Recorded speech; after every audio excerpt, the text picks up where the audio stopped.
Welcome to Wrong Time Watch. My name is Kevin, and today we have an unboxing here. I've actually been in sales mode recently, but this watch, well, it caught my eye. I received the email from Nodus, and I like the color of the dial, so I figured I would just jump in and buy it. So let's get it out of the box here. I've actually had a few of these watches. This is the Nodus Retrospect 3, actually. I think I had a white dial in a while ago. That one was on loan. And then I had a Gen 1, and I still have a Gen 2. I ended up selling that Gen 1 to a friend. But anyway, let's get this one. Oh yes, that's right. I remember these boxes now. It's kind of a neat thing. Looks like I opened it upside down. So it has a sleeve on here, and then you have these little drawers to pull out, for lack of a better word. So that should be the manual and stuff in there, and then the watch will be in here. Yeah, so kind of neat packaging there. So yeah, I wanted to buy this because of the orange dial. It looks a little different, I think, from what I saw on the website. I'm not so sure about the color of this one. Let me know what you guys think of this orange. I was expecting it to be a little more of a burnt orange, and it looks kind of like, I don't know, it looks kind of weird.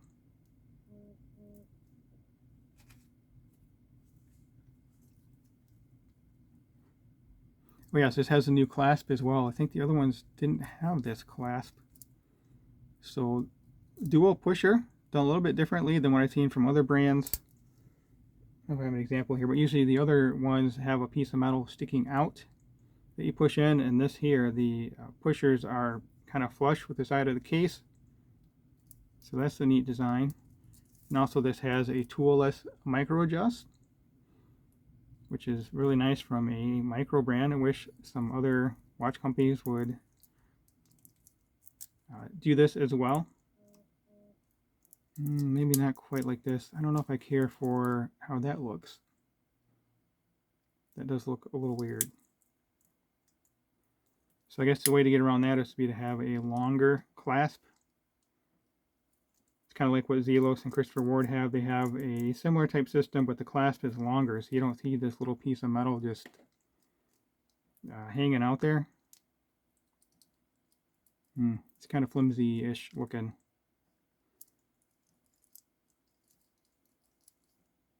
I want to go back in. Oh, I'm sorry. I'm doing the wrong thing. Look at that. I was pushing these, and I'm supposed to push this. And then the other ones, you can push it in without pushing the button. The Christopher Ward and the Zelos. So this one here looks like you have to push the button to pull it in and out. Pulling out makes sense, but pushing in, you should be able to just push it in.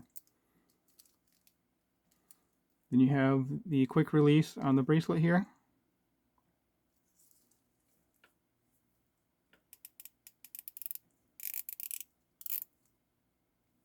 It's like a ceramic bezel insert, probably loomed.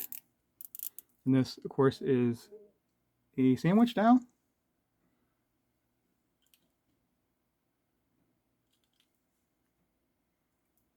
Pretty sure this is a sandwich dial.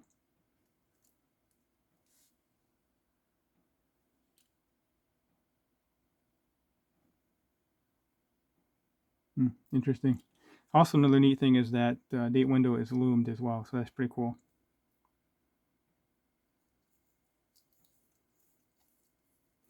Maybe I'll turn off the studio lights and just hit it with the UV light. We can take a quick look at the loom here. Okay, let's do that. I'll put it on wrist, and then we'll close out the video.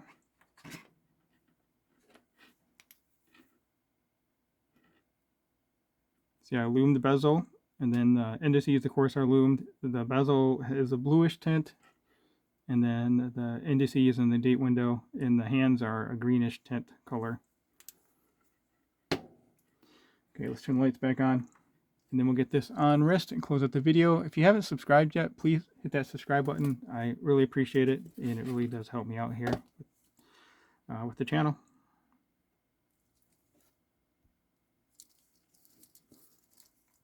Might be a little big for my 6.5-inch wrist too. I believe these are 42. Let's look at the lug to lug. It does have the female end link, so that's nice.